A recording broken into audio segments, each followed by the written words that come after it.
아니야. 오늘 우리 같이 한번 말씀을 나누기 원합니다.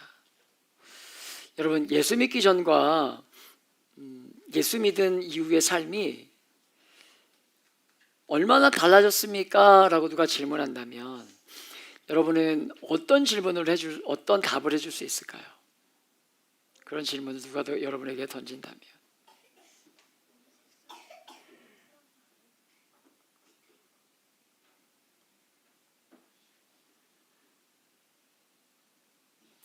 여러분, 많은 사람들이 예수를 믿은 이후에 반드시 그 삶의 변하는 지점을 만날 수밖에 없고 만나야 되는 거죠.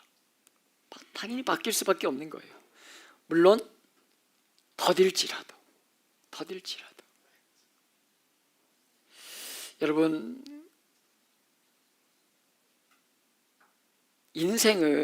우리가 인생이기에 반드시 그 변하는 지점이 있지만 삶을 살아가면 살아갈수록 이 더디 바뀌는 것들을 우리가 보게 되고 그러면서 이 사람의 그런 자리에 마주할 때마다 우리가 경험하는 것이 무엇이냐면 참 연약한 존재다.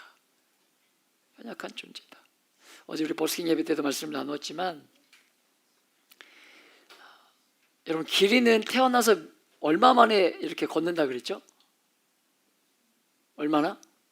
30분.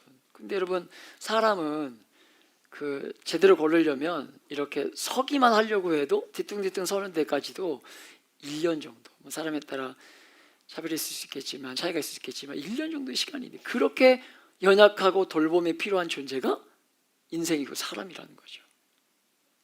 그러므로 사랑하는 여러분, 교회에 모여서 교회를 구성하고 살아갈 때 우리는 비록 용서받은 성도들의 모임이지만 그 안에 한계와 약함과 실패가 여전히 있는 존재가 바로 저와 여러분이라는 사실을 우리가 잊지 않는 게 중요하다는 거예요. 그래서 때로 서로의 관계가 그로 인해서 어떨 수도 있습니까? 다치기도 하고 우리가 의도치 않게 우리가 주님의 몸된 교회를 구성하고 가다 보면 여러분, 의도치 않게 우리의 행동, 말, 그 모습들이 여러분 사람에게 상처가 줄 때가 있어요. 내가 그렇게 의도한 것은 아니지만 내 살아온 삶의 어떤 방식에 따라서 누군가에게 상처를 주고 어려움을 줄 수도 있어요. 그게 교회 안에 모여있는 사람들의 모임의 모습의 특징인 거죠. 그래서 오늘 우리가 다루려고 하는 이 용서라는 주제는 성도의 삶에 또 이 땅을 살아감에 있어서 정말 중요한 요소 중에 하나이다 라고 우리가 할 수 있습니다. 여러분, 용서는요, 성도가 이 땅을 살아가면서 가져야 하는 모든 관계 중에 가장 중요한 핵심 중에 하나라고 할 수 있다는 거예요. 이는 우리가 성도의 삶을 출발할 때 그 첫 출발이 무엇으로부터 출발합니까? 바로 용서받음으로부터 출발하기 때문이라고 할 수 있습니다. 하나님의 용서로부터 우리가 성도의 삶, 하나님 나라의 백성의 삶을 출발하게 되는데, 그 용서는 여러분이 이 땅을 살아가는 동안에 용서받은 자로서 이 땅을 사는 그 모든 관계에 핵심적으로 드러나야 될 그 모습 중에 하나라는 거예요. 오늘 11절에 보면 베드로가 예수님께 몇 번이나 용서할까요? 라고 질문하지 않습니까? 당시 유대인들이나 랍비들은 어떻게 생각했냐면 3번은 적어도 3번은 용서해 줘야 되지 않는가? 우리가 그런 말 하지 않습니까? 제가 자주 하는 것 같아요. 아빠가 3번만 혹은 5번만 용서해 줄 거야, 3번만 더 얘기할 거야, 이런 얘기를 제가 자주 하는 것 같아요. 그러나 그 이후부터는요, 어떻게 된다는 거예요? 자유롭게 용서해 주지 않아도 된다, 이런 어떤 뜻이 내포되어 있다는 것들을 우리가 생각해 볼 수 있어요. 여러분, 그런 것에 비하면 베드로가 7번이라고 말하는 이 베드로의 입장은 어떤 면에서 상당히 많은 이 용서가 내포되어 있음을 우리가 알 수 있는 거예요. 3번, 당시의 분위기가 3번이었는데 주님 7번 정도는 용서할까요? 지금 물어보는 거잖아요. 뭔가 좀 다른 거죠. 예수 믿는 사람의 다른 모습이 드러나는 거죠. 그런데 그 대답 질문 앞에 우리 주님 22절에 뭐라고 말씀하십니까? 여러분 같이 한번 22절의 말씀을 읽어볼게요. 예수께서 이르시되 뭐라고 얘기하죠? 내게 이르노니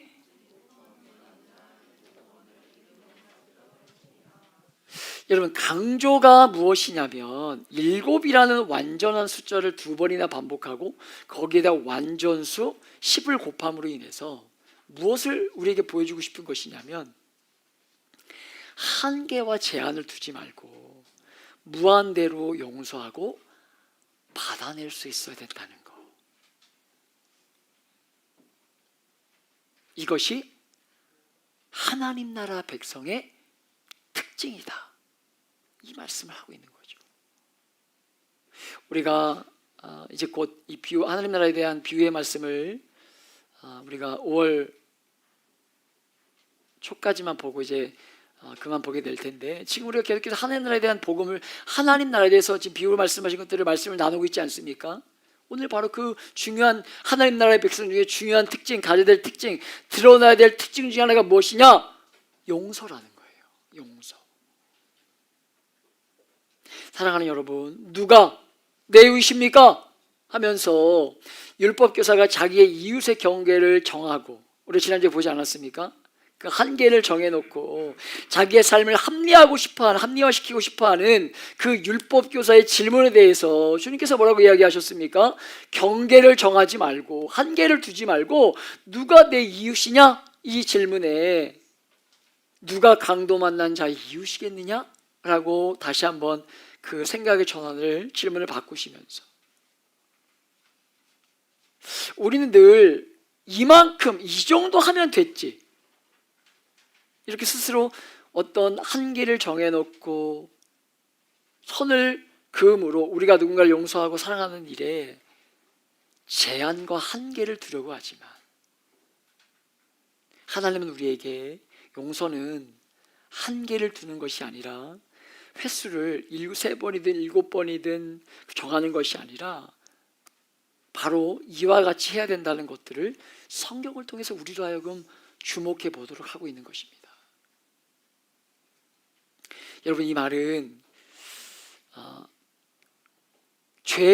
그렇다면 죄를 묵인해도 되는 것입니까? 지금 이걸 이야기하는 것과는 다른 거죠. 죄를 묵인하는 것과는 다른 것입니다.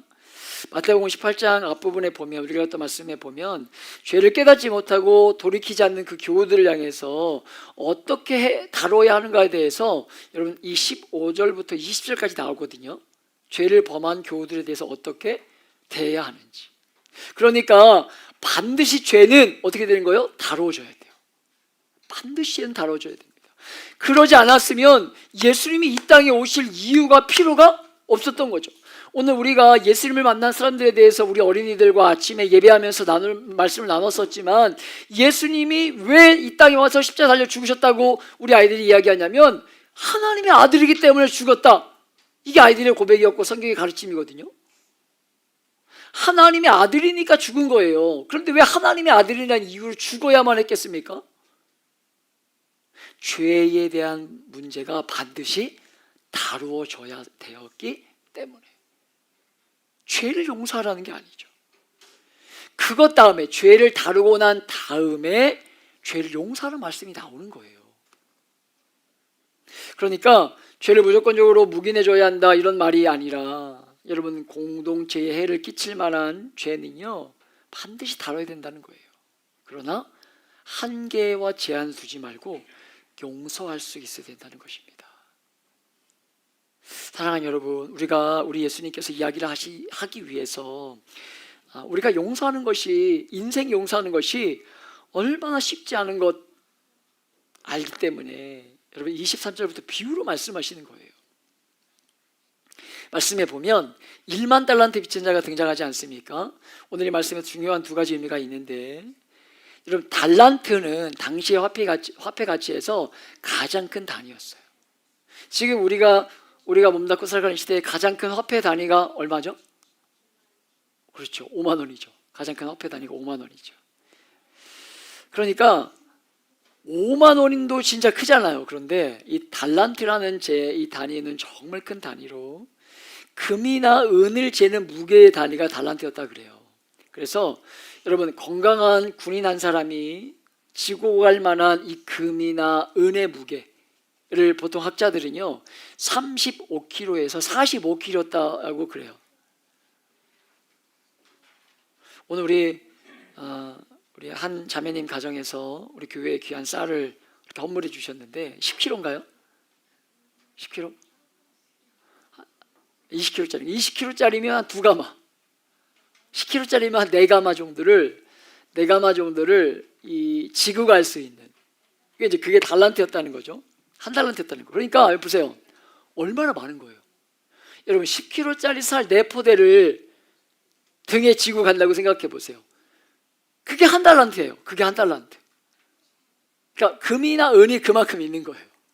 우와, 안 나와요 이야기가? 금의 가치를 잘 모르겠어요.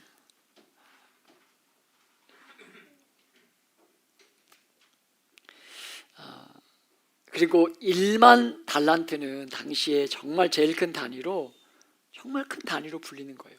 한 달란트는 여러분, 군인이 받는 하루 월급을 뭐라고 했냐면, 하루 월급의 한 데나리온이었거든요. 한 데나리온. 근데 이 한 데나리온에, 자격하세요, 지금 수학 시간이에요, 6,000배. 한 달란트가 한 데나리온의 몇 배? 6,000배. 그러니까 지금 단위로 계산해 보면 여러분, 말도 안 되게 지금 하루 일당을 5만 원이라고 생각해 봅시다. 너무 말도 안 되죠. 누가 요즘 하루 일하고 5만 원 받습니까? 그런데 하루 일당을 5만 원이라고 생각해 보면 얼마인 거예요? 한 달란트가 3조예요. 3조. 금으로 하면 더 비싸지는 거죠. 그러니까 한마디로 종이 진 빛이 상상할 수 없는, 표현할 수 없이 많은 빛이었다는 거예요. 25절을 같이 해볼까요? 25절 같이 읽어봅니다. 시작. 아내와 자식들과 모든 소유를 다 팔아 갚게 하라 하니. 여러분, 도무지 갚을 길이 없어서 너도 팔고 네 가족도 팔고 자식도 팔고 다 팔으라는 거예요. 그래도 안 되는 거예요. 그게 이 1만 달란트가 가진 첫 번째 의미예요. 1만 달란트라는 이 단어가 가진 첫 번째 의미가 바로 이런 의미예요. 갚을 수 없는 돈, 3조가 넘는 돈. 사랑하는 여러분, 사실 이 모습은 어떤 면에서 바로 저와 여러분의 모습을 그대로 보여주고 있는 것으로, 어머니의 모태로부터 죄를 가지고 태어난 죄인인 저와 여러분은 하나님 앞에서요 이렇게 1만 달란트 빚진 자와 똑같다는 거예요. 똑같다는 것입니다. 평생을 갚아도 갚을 수 없는 금액이에요. 그리고 갚을 능력도 없고 소유도 없는 것이 우리들의 모습이잖아요. 지금 생각해 보세요. 저와 여러분이 이미 엄청난 빚이 있는데, 저와 여러분이 움직일 때마다 뭐가 발생해요? 죄가 발생해요. 죄가. 여러분이 생각하는 말, 행실, 생각, 이런 것도 죄 아닙니까? 우리의 행위나 노력으로 하나님께로부터 그 죄를 용서받거나 사랑을 얻을 수 있는 존재가 아니라는 거예요. 그런데 오늘 26절의 말씀을 같이 한번 읽어볼게요. 26절 다 같이 읽어봅니다. 시작. 그 종이 엎드려 절하며 이르되 내게 참소서 다 갚으리이다 하거늘. 이 종이 지금 두 가지를 강구하는, 첫 번째가 뭐예요? 시간을 좀 주세요. 두 번째는 어떻게든 갚아보겠습니다, 이거죠. 여러분, 최선을 다해보겠다고 말하지만 27절에 보면 그 종이 엎드려 절하며 이르되 내게 채무소서 다 갚으리이다거늘 그 종이 주인의 불쌍히 여겨 놓아 보내며 그 빛을 탕감하여 주었더니. 여러분, 기독교가 어떤 종교냐면 바로 27절과 같은 종교예요. 주인이 불쌍히 여겨주고 있습니다. 여러분, 마음이 움직여서 갚을 길이 없는 종의 형편을 보고 왕이 종을 보면서 불쌍히 여겨주는 거예요. 우리가 보았지만 강도 만난 사람을 본 이 사마리아의 마음이 움직였지 않습니까? 마음이 좋은 시간을 조금만 더 연장해 주면 최선을 다해서 갚겠다고 말하는데 왕이 종에게 베풀어 주는 게 뭐예요? 은혜잖아요. 은혜. 여러분, 시간을 조금 준 것이 아니라 집과 아내와 자녀를 팔아야 되는 것들을 유보해 준 게 아니라, 잠깐 기다려 주는 것이 아니라 빛을 전부 탕감해 줬다는 거예요. 탕감.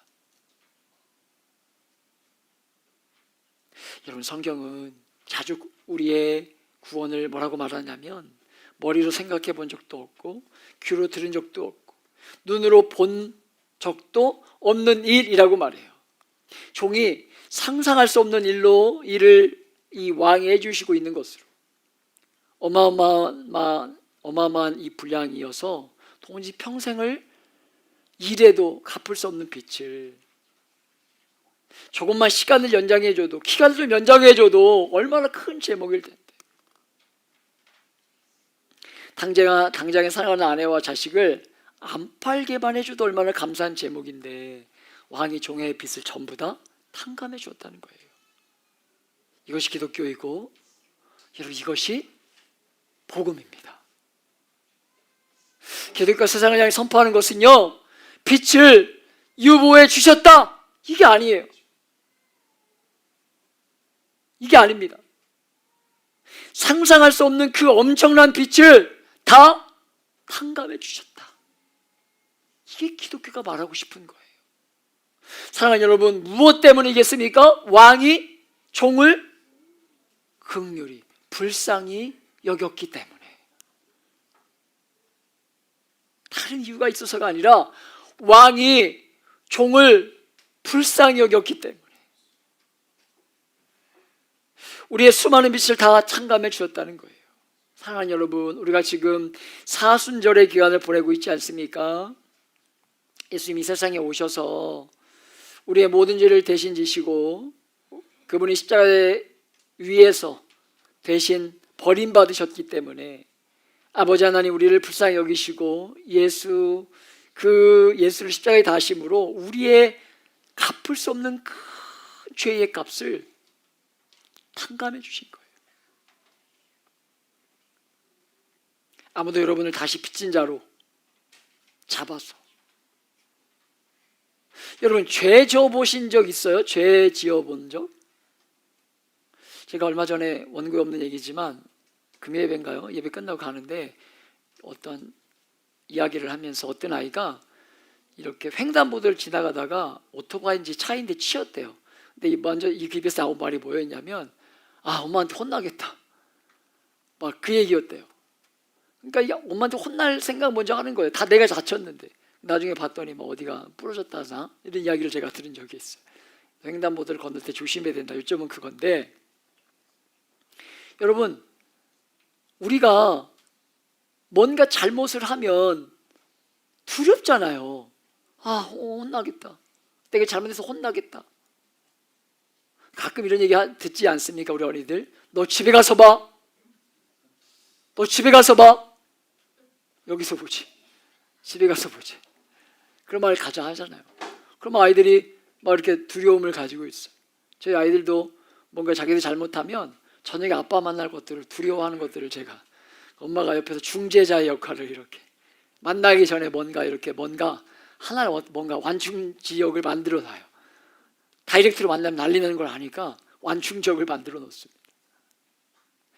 여러분, 빚 져보면, 죄 져보면 두려움에 사로잡혀 쫓기게 돼요. 쫓깁니다. 그게 인생이에요. 그런데 뭐라고 얘기하시는 거예요? 이제는 더 이상 쫓기는 삶 살지 않아도 된다는 거예요. 할렐루야. 쫓기는 삶 살지 않아도 된다는 거예요. 여러분, 그 쫓김이 주는 그 불안함과 두려움과 여러분 그 마음을 여러분 아시는지 모르겠어요. 누구한테 잡힐까봐, 걸릴까봐, 그런데 이제는 더 이상 그렇게 살지 않아도 되도록 만들어 주셨다는 거예요. 예수가 이 땅에 오시고 십자가에 달려 죽으심으로 말미암아.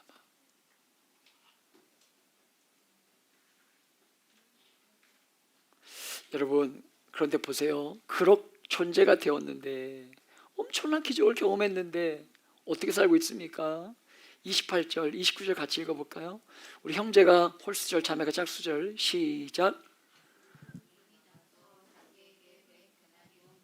한 사람을 만나 붙들어 목을 잡고 이르되 빚을 갚으라 하매.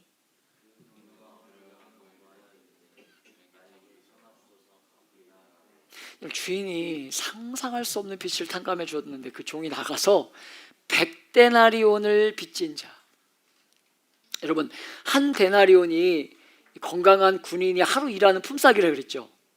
적진 않은 돈액이죠. 그런데 100데나리온이면 얼마입니까? 100일을 해야 되는 거예요. 3달 정도, 좀 넘는 기간. 적은 돈은 아닙니다. 지금으로 얘기하면 한 10만 원이라고 생각하면 여러분 얼마인 거예요? 얼마? 1000만 원 정도 되는 거잖아요. 그죠? 그러니까 적은 돈이 아니에요. 결코 적은 돈은 아니에요. 그러나 그렇게 큰 돈이면은 틀림은 없지만 중요한 건 뭐예요? 자기가 탕감받은 이 1만 달란트와 비교해 보면 말도 안 되게 적은 돈이죠. 이 땅을 믿음으로 산다 할 때, 사랑하는 여러분, 믿음으로 산다는 말은요, 산다는 말을 자꾸 이렇게 생각하는 것 같아요.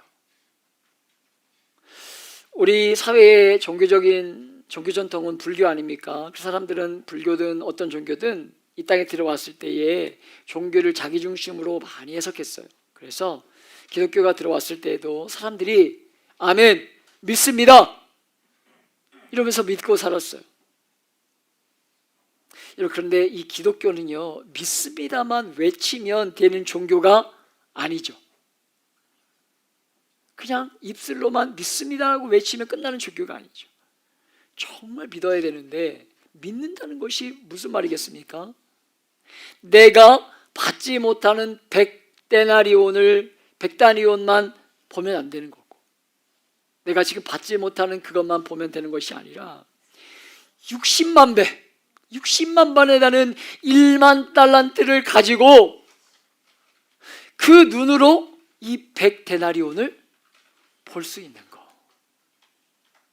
이게 믿음이라는 거예요. 이게 믿는 것이라는 거예요. 여러분, 너무나 많은 사람들이 100데나리온만 보는 거예요. 100데나리온만. 이것이 얼마나 큰 돈인데 내가 받지 못하고 그것만 보는 거예요. 내가 얼마나 수고하고 땀 흘려 일해서 1000만 원 벌으려면 내가 얼마나 땀 흘려 일해야 되는 건데,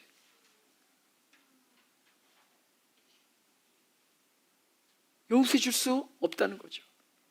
그러나 여러분이 믿음으로 산다고 할 때, 믿음으로 사는 거의 핵심은요, 그 100데나리온만 보지 말고 1만 달란트의 눈으로 그 100데나리온을 볼 수 있어야 되는 것으로.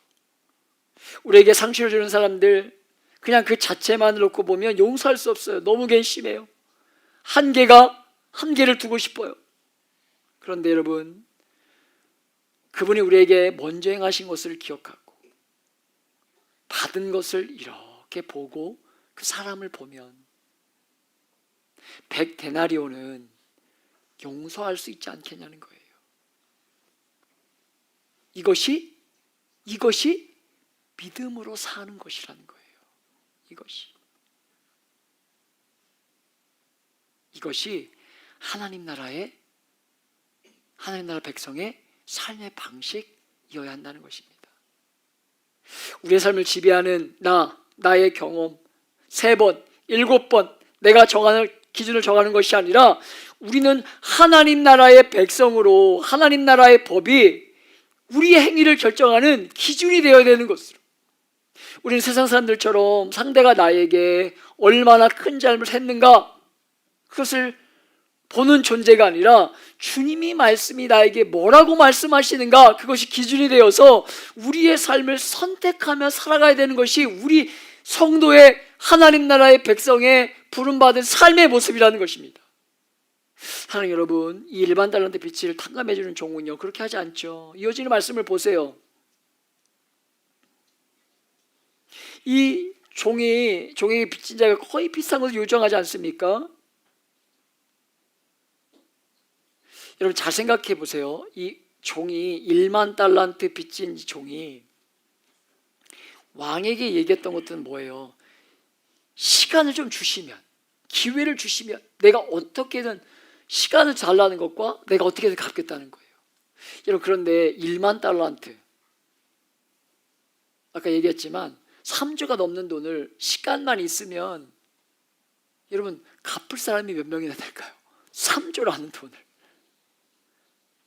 시간을 준다고 갚을 만한 사람이 얼마나 있겠냐는 거예요.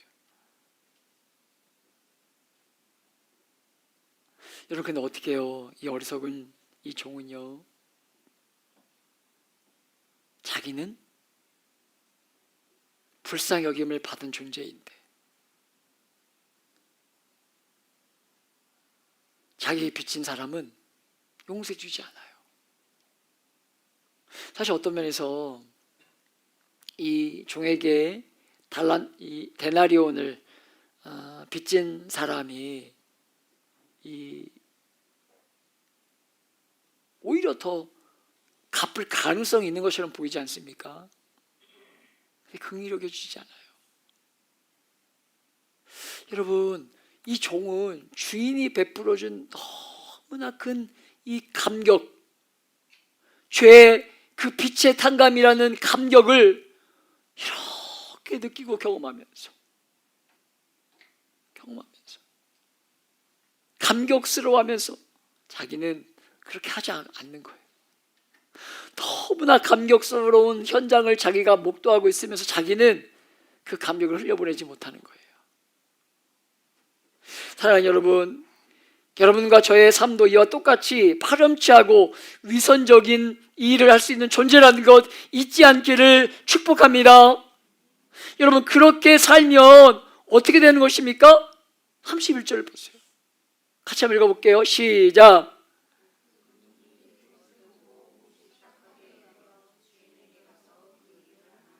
아멘. 주인이 직접 본 게 아니에요. 감옥에 갇힌 이 종이 억울하다고 탄원을 한 게 아니에요. 어떻게 되는 거예요? 제3자가 보다 못해 왕에게 알려주는 거예요. 아무 상관없는 3자가. 교회와 성도가, 사랑하는 여러분, 교회와 성도가 이기적인 삶을 살아가고 하나님 나라의 방법과 질서와 상관없는 삶을 살면 성도와 교회는 세상으로부터 그렇게 고발당하는 거예요. 세상으로부터 고발당하는 것입니다. 손가락질 당하는 거예요.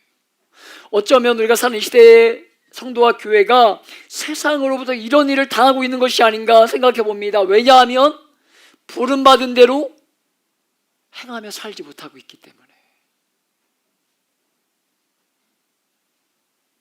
누가요? 교회로 부름받은 성도 한 사람 한 사람이.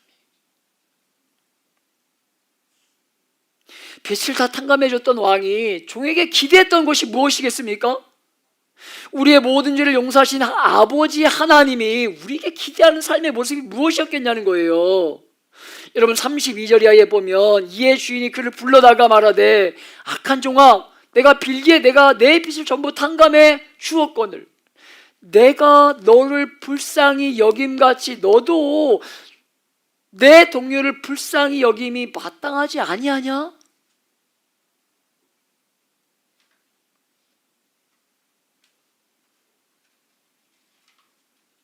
우리는 세상에 손가락질하지 않는 것으로 우리의 평강, 우리가 세상으로부터 우리의 삶이 평가받는 존재가 아니라는 거예요.